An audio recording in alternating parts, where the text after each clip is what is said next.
Good day, spiritual artists. This is CJ Miller, your host for the Spiritual Artist Podcast. And we are moving right along through this Doodle Book Club of the spiritual artist we are designed to create. We're on chapter 20. And some of these more recent chapters are getting down to the nuts and bolts, the basics that you need to do on a regular basis. So I'm excited to talk to you today about chapter 20, which is practice, practice, practice. Quote, we do not practice to become perfect. We practice to be able to recover more quickly from our mistakes. Paul Riley. I love that quote. Chapter 20, practice, practice, practice. Despite the best efforts of my parents, I never became an accomplished pianist. My family had inherited an ancient piano from a family friend when I was at an early age. Like most parents, mine had decided that they would take advantage of the opportunity and sign us up for weekly piano lessons. A slightly dour yet firm older woman arrived each Saturday morning with sheet music in hand, and my brother and I would be rounded up for our Saturday morning lessons. After spending 30 minutes with each of us, my teacher would advise us that practice makes perfect and be off to her next appointment.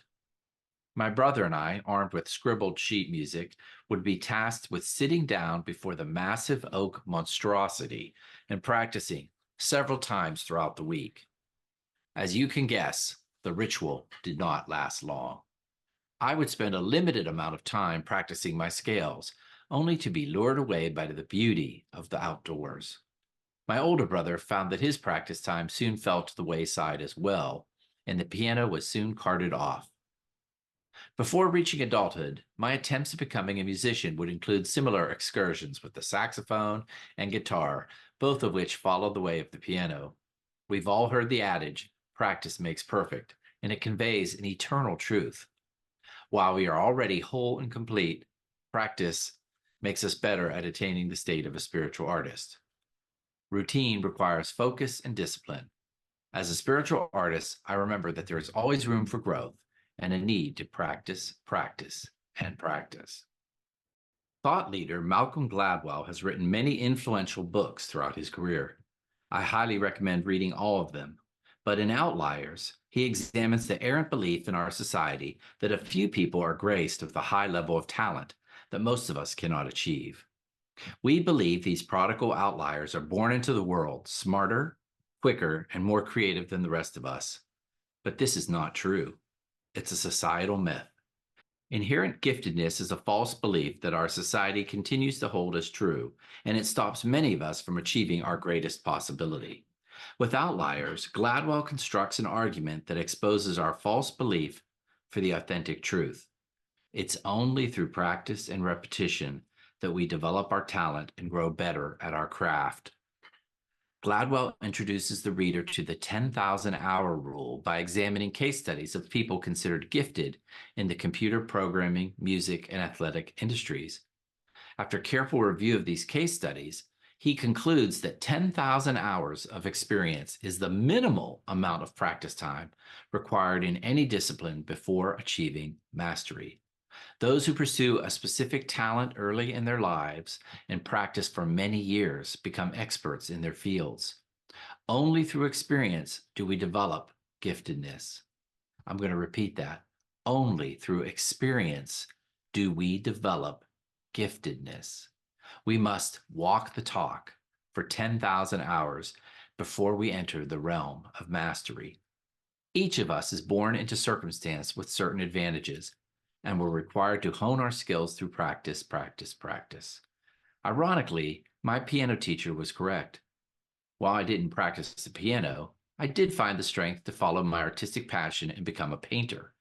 I'm not quite at the 10,000-hour goal, but I get closer every day.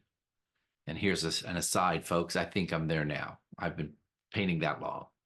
I strongly recommend reading Gladwell's book to review his theory. According to the writer, leaders like Bill Gates and Steve Jobs were born into specific circumstances that provided computer technology access early in their lives. Through repetitive experience, they gained mastery. They were fortunate that their dates of birth and family life situations coincided with the curve of this new industry. Born 5 years later, Steve Jobs may not have achieved what we consider to be outlier or genius status. Just what does this mean for all of us? Well, it reaffirms the adage that life is a journey and not a destination. As spiritual artists, we learn to enjoy the path of discovery through practice and patience. Many years ago, one of my life coaches gave me a metaphor. She compared life's passage to that of peeling an onion. We continue to remove layer after layer of that onion, revealing new challenges and new realms. Our conscious beliefs reside in layers, like those of an onion. As we continue to watch our thoughts and practice self-awareness, we'll uncover new self-limiting beliefs. As we reveal each limiting belief, we grow as spiritual artists and our creative results deepen. Our craft will continue to expand as long as we do the personal work. When we refer to famous artists, we might qualify our evaluation with specifics like, that was during his blue period. We notice that the work of artists evolves throughout the years.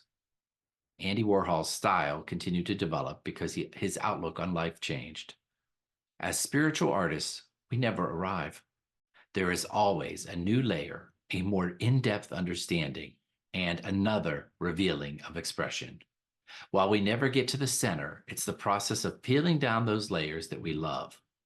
Learning to accept that process and understand that our expansion is never complete is the key to spiritual artist mastery. While the 10,000-hour rule sets a useful marker, be content in the knowledge that life will continue to provide you with the opportunity to practice.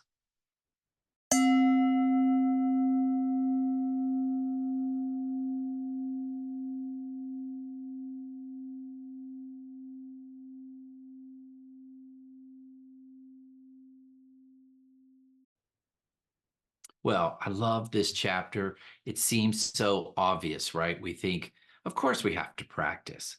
But what I want you to examine is, do you have a belief? And I think we all fight it, that certain people are just born genius, born creators, born intelligent in a certain manner. And I want to challenge you with that. What I thought was so fascinating about Malcolm Gladwell's book is that he showed that that is just not the case.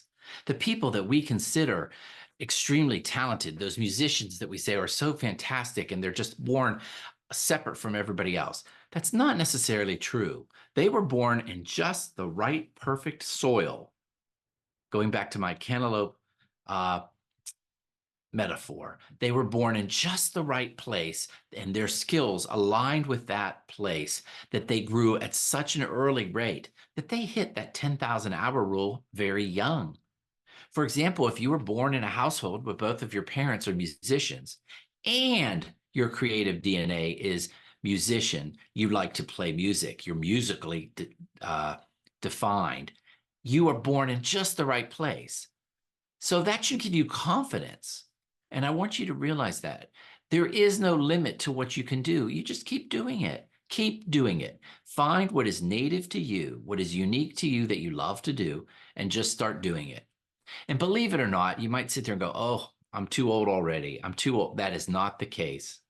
You will always be moving ahead wherever you are. So even if you're as old as I am, and I'm going to be 60 this summer, there's plenty of years ahead to keep practicing, plenty of years to hone your craft. And even if I started right now painting at 60, I could be a very, very excellent and reach that 10,000-hour rule by the time I'm 75.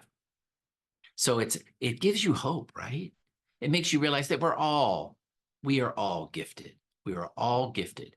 And another thing I want to point out to you is that part of this process, and I talk about this when I talk about peeling the onion, part of this process is also learning who you are and unraveling that uniqueness of who you are, because part of the challenge is letting that out.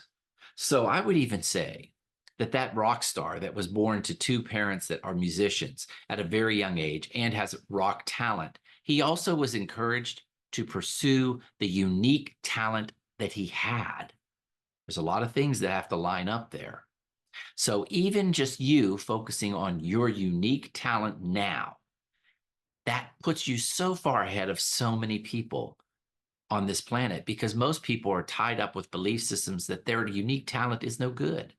So as a spiritual artist, I want to remind you that you are a unique, individualized expression of spirit. And when you let that uniqueness out, you will grow and you will expand and you will be the creative person you desire to be.